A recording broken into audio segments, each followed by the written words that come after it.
High সবাইকে, সবাই কেমন আছেন একটু জানাবেন। তো মাম্মামের কাছে অনেক বকুনি খেয়ে এখন আয়ুষবাবু ঘুমাচ্ছেন। তো এখন আমার নিজের কাছেই নিজের খারাপ লাগছে যে কেন এত বকুনি দিলাম, কেন এত মার বকা করি ওকে। কিন্তু আমার মতো কার কার মনে হয় বলুন তো, যে পৃথিবীতে একটা ঘুমন্ত শিশু, মানে সে যেরকমই শিশু হোক না কেন, যখন ঘুমিয়ে পড়ে তখন তার যে নিষ্পাপ মুখটা, তার থেকে নিষ্পাপ মনে হয় পৃথিবীতে আর কিছুই হতে পারে না।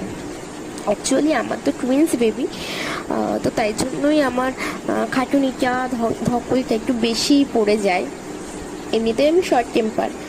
তো আমার মতো কার কার টুইন্স বেবি আছে একটুখানি কমেন্টে জানাবেন, এবং তারা সারাদিন কীভাবে তাদের বেবিদেরকে মেনটেন করেন সেটাও যদি আমাকে জানান তাহলে খুব ভালো হয়।